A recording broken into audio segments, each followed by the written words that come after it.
Bom dia, turma do sexto ano. Vamos iniciar aqui agora a nossa aula de geografia, do nosso livro, sexto ano. Hoje iniciaremos nossa aula falando da Lua, na página 100, a Lua e seus movimentos, suas fases. A Lua, na realidade, ela é um astro de extrema importância para o nosso planeta, pois ela que promove aí a variação das marés. A Lua ela tem uma grande influência sobre o corpo humano, sobre os animais. Daí tem até aquela lenda do lobisomem, que é realmente uma lenda, que está ligada à Lua, porque o corpo do ser humano ele é composto basicamente por água, E como a Lua ela tem uma grande influência na água, antigamente na Europa, especialmente na Inglaterra,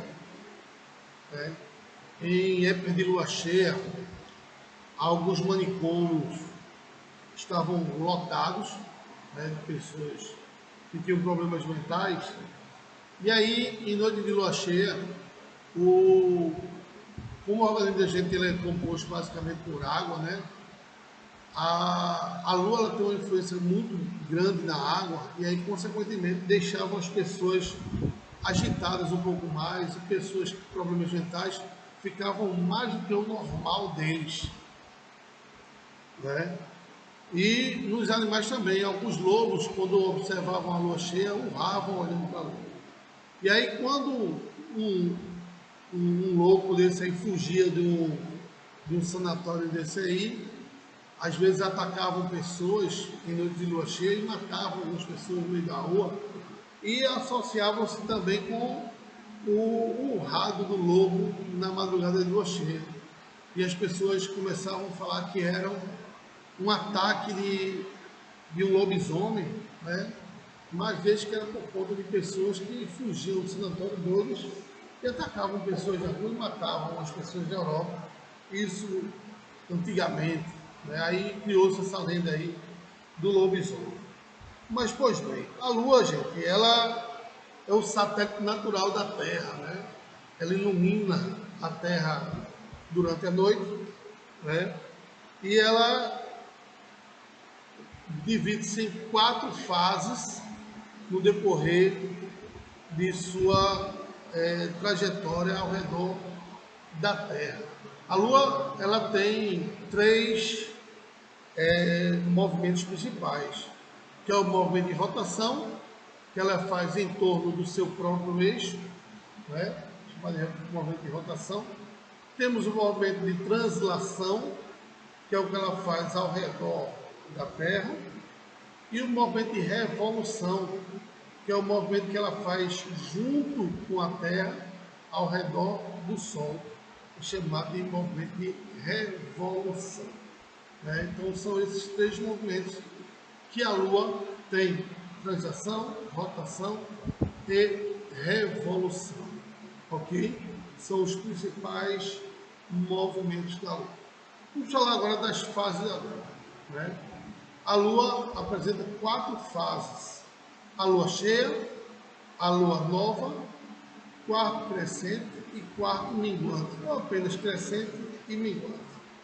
Na Lua cheia, a gente consegue ver, observar essa Lua por completo no céu, É chamada de Lua cheia. Quando ela está muito grande, você consegue observá-la inteira no céu, ok? A Lua crescente, ou quarto crescente, ela é em forma de C, na Terra, crescente em forma de C. Então, toda vez que você olhar para o céu e ver a Lua em forma de C, ela vai ser a forma aí quarto crescente ou simplesmente crescente. A Lua minguante, ela é em forma de D, Essa forma aqui, D maiúsculo, Então, quando você olhar para o céu e ver a Lua em forma de D, D maiúsculo, ela vai estar na forma minguante, ok? Ou parte minguante. E eu tenho também a lua nova. A lua nova, a lua ela não aparece no céu porque ela fica encoberta pela sombra da Terra. E aí, consequentemente, ela não vai aparecer no céu. Não é? Então, são essas 4 fases da lua, não é, que temos no dia a dia. A influência que a lua tem sobre as marés. Então, a lua ela tem um magnetismo sobre a maré. Por quê? Quando a Terra faz um movimento de rotação, né, o lado da Terra que está virado para a Lua, vai haver um magnetismo que a Lua atrai a água para próximo dela. E aí, consequentemente, eu vou ter a chamada maré alta ou pré-mar, não é? Que é justamente quando a Lua atrai essa água e aumenta o volume da maré. Daí eu vou ter a maré alta. Mas isso só a vez que a Terra estiver virada para a Lua, o lado da Terra estiver virado para a Lua, eu vou ter aí a presença da maré alta ou pré-mar, né? Que há uma alternância aí de 6 em 6 horas, essa alternância de maré alta e maré baixa, ok? Então, porque o Sol também vai ter essa variação, não é? Também esse magnetismo, mas não tanto quanto a Lua. Então vai ter uma tendência aí de maré alta e maré baixa, ok? Então, por isso que a Lua tem essa importância muito grande com relação à nossa maré, né? Então, vamos ter aí esse processo pelo qual a Lua influencia. Vamos falar agora sobre os eclipses. O que é um eclipse? O eclipse é um encobrimento total ou parcial de um astro, ou seja, quando um astro se coloca na sombra de outro. Daqui da Terra podemos observar o eclipse lunar e o eclipse solar, né? Então, eu tenho daqui da Terra a observação desses 2 tipos de eclipses, o lunar e o solar. No eclipse solar, só pode acontecer durante a lua nova, momento em que a lua aparece no céu às 6 horas e se põe às 18. Ao longo do dia podemos não notar a presença, mas ocorrem momentos em que a lua fica alinhada entre o Sol e a Terra. E isso faz com que a estrela que ilumina o nosso planeta fique escondida por alguns minutos, ocasionando o eclipse solar. Esse fenômeno pode ser total ou parcial. Na imagem que tem aí na página 103 de vocês, página 103, mostra aí um eclipse parcial do Sol, né? Não é total, apenas uma parte do Sol ela está sendo encoberta. Posteriormente ou não, né? Este Sol aí será totalmente coberto pela sombra da Lua, né? E aí eu vou ter o eclipse total do Sol. Já no eclipse lunar, quando a Terra é perfeitamente aliada entre a Lua e o Sol, ocorre o eclipse lunar, fazendo com que a Lua desapareça momentaneamente. Neste caso, ocorrido apenas em noites de lua cheia. A sombra da Terra é total ou parcialmente projetada na superfície lunar. Esse fenômeno ocorre 2 ou 3 vezes por ano. É um fenômeno corriqueiro e normal, né? Esse fenômeno se dá por conta justamente da sombra da Terra que se coloca sobre a Lua quando ela está cheia. Aí eu vou ter o eclipse lunar, ok? Então, são esses tipos de eclipses que nós temos na Terra. Beleza? Então, vamos responder aí agora algumas questões da página 104 e 105 do livro de vocês. A primeira questão diz o seguinte: diferencie equinócio de solstício. Veja só, equinócio. O prefixo equi quer dizer igual. Então, equinócio é quando os dias e as noites possuem a mesma duração, 12 horas cada um. Então, equinócio de verão e o equinócio de outono e o equinócio de inverno. Eu vou ter aí 12 horas de duração durante o dia e 12 horas de duração durante a noite. Equinócio de outono e o equinócio de primavera. Beleza? Já os solstícios, os dias vão ser maiores que as noites e as noites maiores que os dias. No solstício de verão, os dias são maiores que as noites. E no solstício de inverno, as noites são maiores que os dias.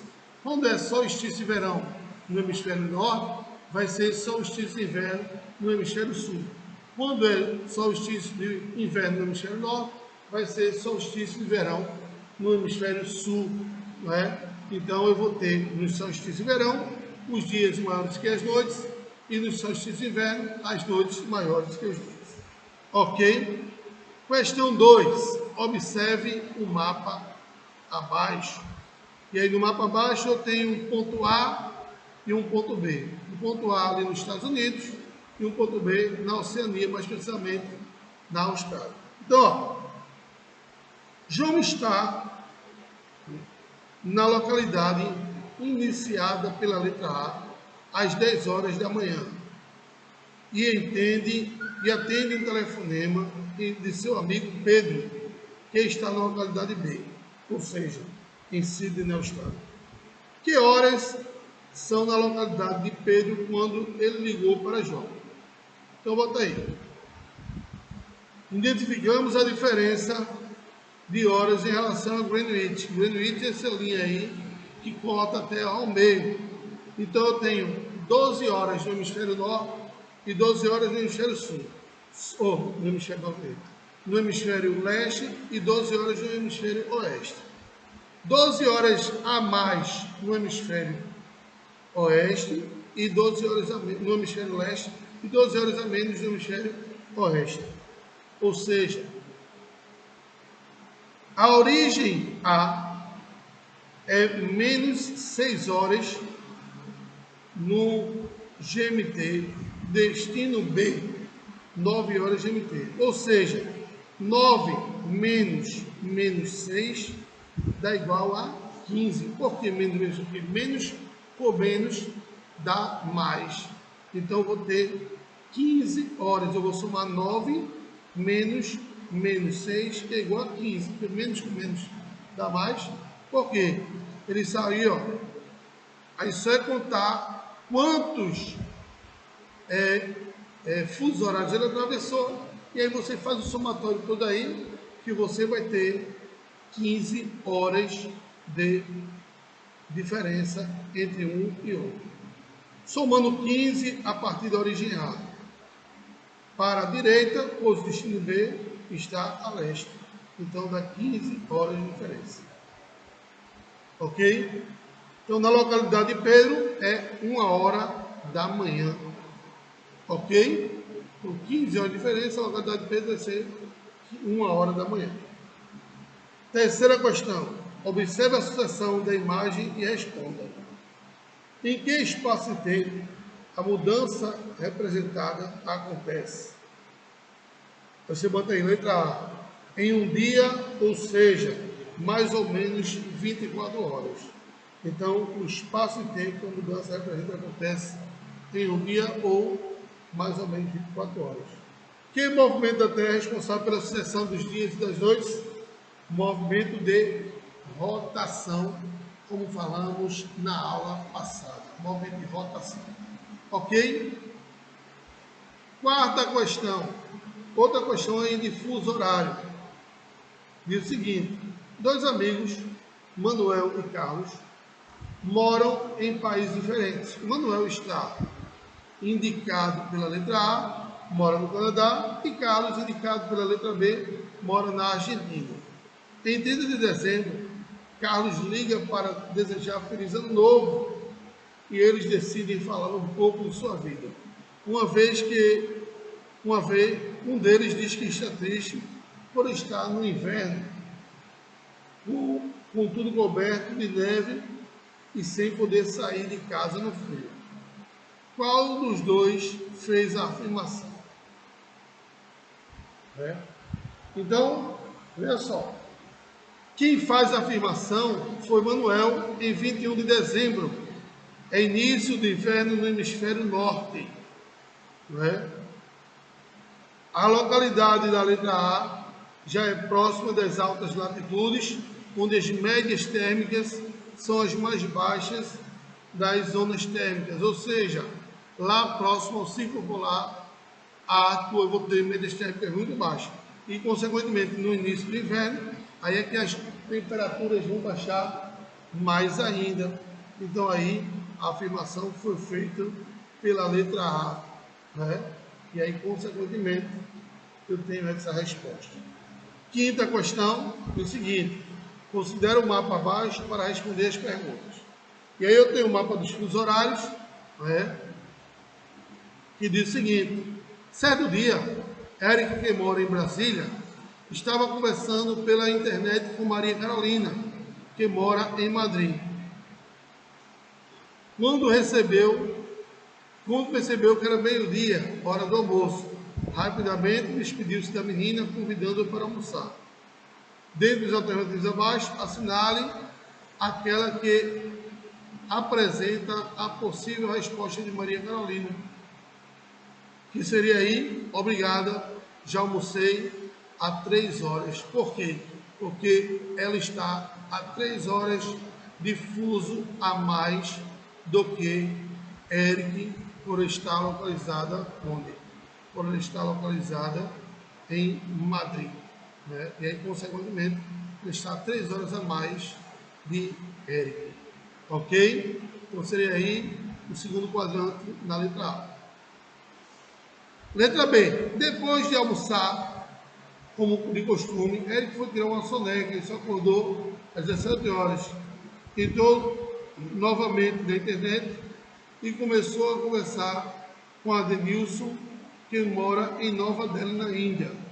Qual foi a hora exata da cidade em que Adilson mora e que ele fez contato com ele?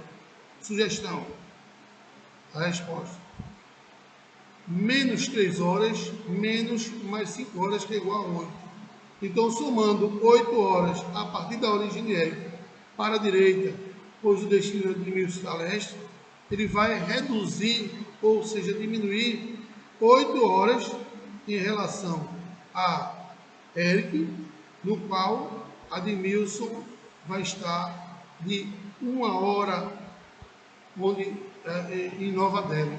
Então, quando Eric tiver 17 horas, a de Milson vai estar a 1 hora da madrugada em Nova Delhi.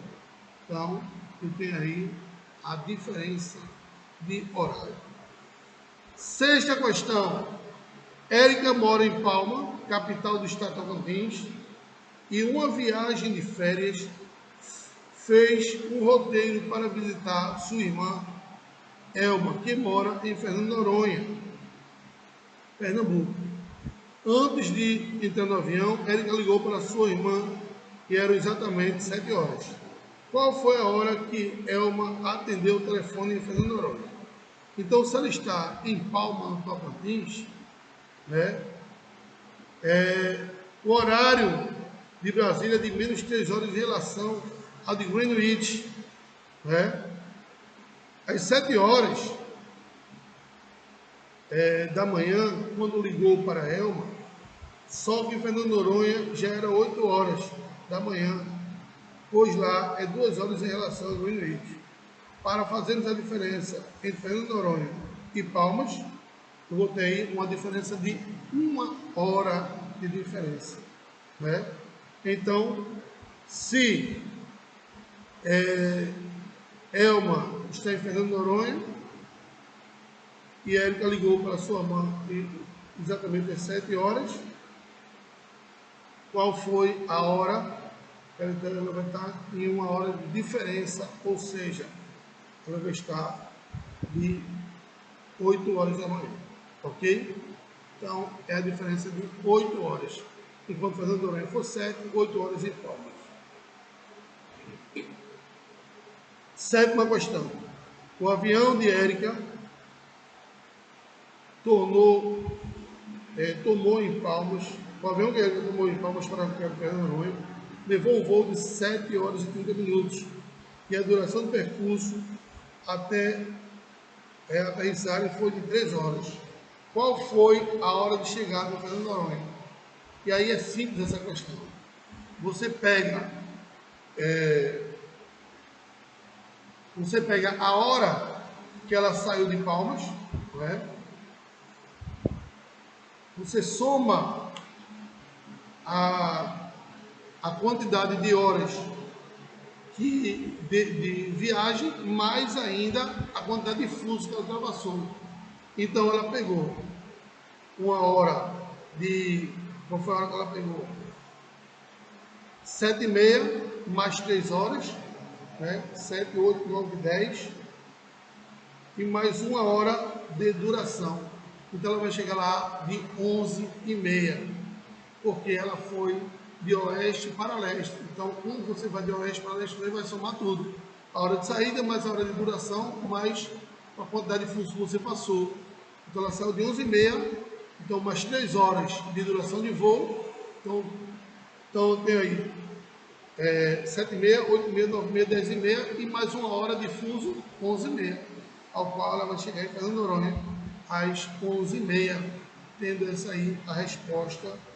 Érica chegando em Fernando de Noronha às 11h30 da manhã. Beleza? Oitava questão. Depois de 2 semanas em Fernando de Noronha, Érica e Elma decidiram visitar uma irmã que mora em Boa Vista, no estado de Roraima. Para isso, tomaram um avião de meio-dia em Fernando de Noronha e voaram durante 5 horas. 5 horas. A que horas chegarão em Boa Vista? Então, de Fernando de Noronha para Boa Vista, eu tenho 2 fluxos de duração, mas 2 fluxos de diferença. Então, aí eu vou pegar o sair de que horas? Ela saiu de meio-dia, né? Mais quantas horas de voo? Mais 5 horas de voo, menos 2 fluxos que ela ultrapassou. Então, ela vai chegar exatamente às 2 horas, não. Elas chegaram às 15 horas, né, em Boa Vista, né, porque ela pegou, saiu de meio-dia, 12h40, mais 5 horas, meio-dia, 1, 2, 3, 4, 5, né? 5 menos 2 horas de voo, dá 3 horas a chegada, que ela vai chegar em Boa Vista, ou seja, às 15 horas ela chegará em Boa Vista, né? Então você vai somar os fusos horários que você passou, se você for de oeste para leste, e subtrair se for de leste para oeste, ok? Nona questão, assinale F para falso e V para verdadeiro. Em relação ao universo, podemos afirmar que, entre todas as galáxias, a Via Láctea é a que mais nos interessa, pois nela está situado o sistema solar. Verdadeiro, né? Então, a que mais nos interessa é a Via Láctea, pois nela está o sistema solar. B. Gravitando entre as órbitas de Marte e Júpiter, encontramos pequenos astros denominados asteroides. Correto aí a letra B, verdadeiro. Né? Letra C. A teoria do Big Bang procura explicar a origem do universo como tendo sido resultante da explosão de um átomo primordial fortemente carregado de energia ocorrido há aproximadamente 15 bilhões de anos. Correto também a letra C, verdadeiro. D. A eclipse solar, quando a Lua penetra no cone da sombra da Terra, ocultando o sol e total ou parcialmente. Falso é quando a Terra entra entre os dois, e aí eu tenho a sombra da Terra sobre a Lua, o Sol, ok? 10ª questão. Observe o mapa abaixo para responder as questões. E aí? Antônio é um homem de negócio que precisa viajar constantemente. Em 2012, Antônio passou quase todo o ano viajando pelo mundo. Saiu do Brasil em janeiro, levando a bagagem roupas leves. Pois, nessa época, o clima do Recife apresentava temperaturas bastante elevadas. Contudo, Antônio esqueceu que em lugares distintos, o clima é bastante diferente. E assim, lá se foi Antônio, sua agenda prévia,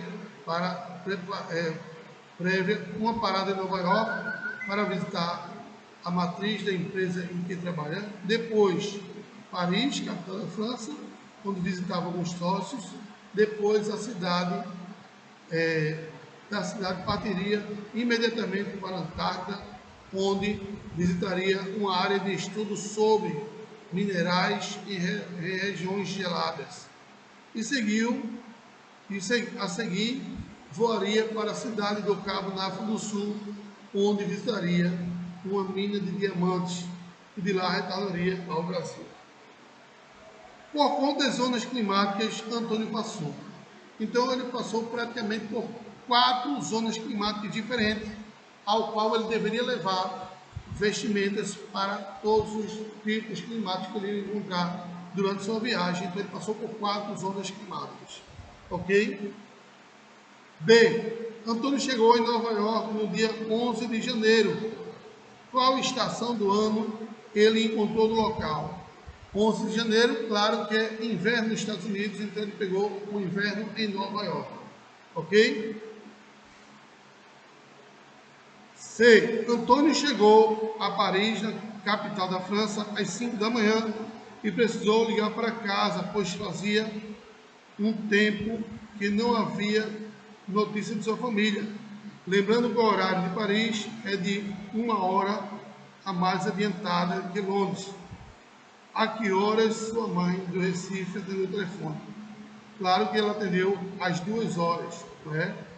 E aí, consequentemente, se foram 5 horas da manhã, a mãe dele atendeu de 2 horas no Recife. Letra D.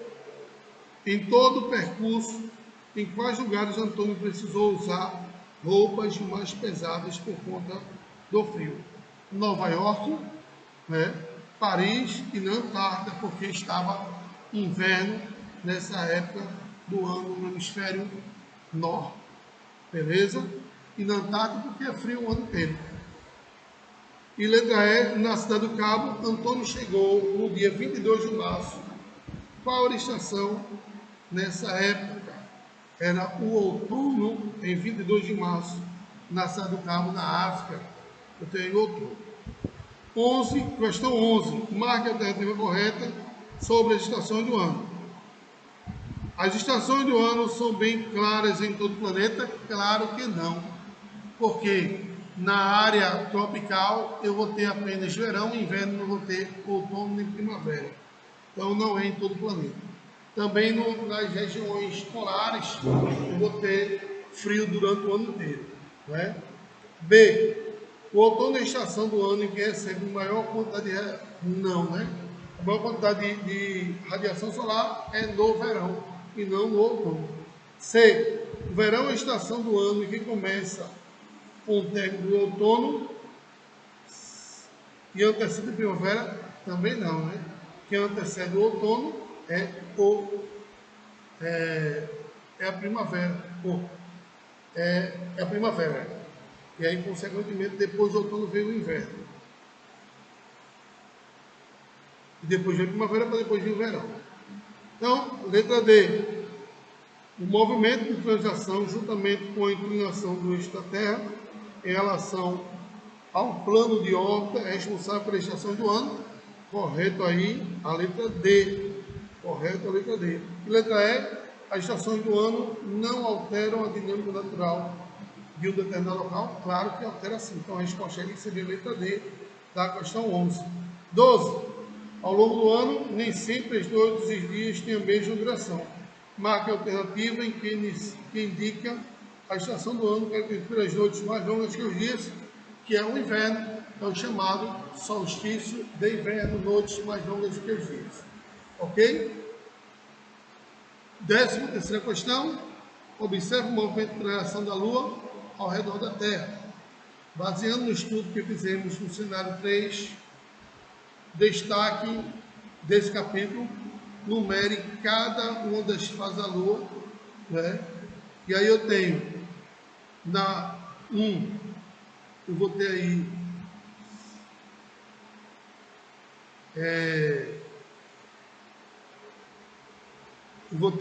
aqui está ao leste a Lua 1, a 2 aqui está ao norte, a 3 aqui está ao oeste e a 4 aqui está ao sul da imagem. Ok? 14. Um avião sai do Rio de Janeiro às 14 horas com destino a Fernando de Noronha. O voo durou 3 horas. Então, que horas ele chegou na ilha de Fernando de Noronha? E aí, como eu falei para vocês, só você somar tudo. 3 horas, não é? 14 horas de viagem, mais 3 horas, mais 1 hora. 14, 15, 16, 17. Mais 1 hora de fuso, 18. E aí você chegou às 18 horas, quando você chegou lá em Fernando de Noronha. Apenas somou-se tudo, que você foi de oeste para leste. Na Copa do Mundo 2002, mudou a rotina dos brasileiros em virtude da diferença dos fusos horários entre o Brasil. Os países que sediaram a Copa foi Coreia do Norte e Japão. Coreia do Sul e Japão. O jogo entre Brasil e Inglaterra, realizado na Coreia do Sul, foi de 21 de junho, às 15h30, horário local. Então, a transmissão do jogo no Brasil ocorreu de que horas? Ocorreu no dia 21 de junho, às 3h30 da madrugada. Então, gente, com isso a gente encerra aqui nossa bateria de exercício. Daqui a pouco a gente volta no capítulo 5, ok? Um abraço a todos, que Deus abençoe.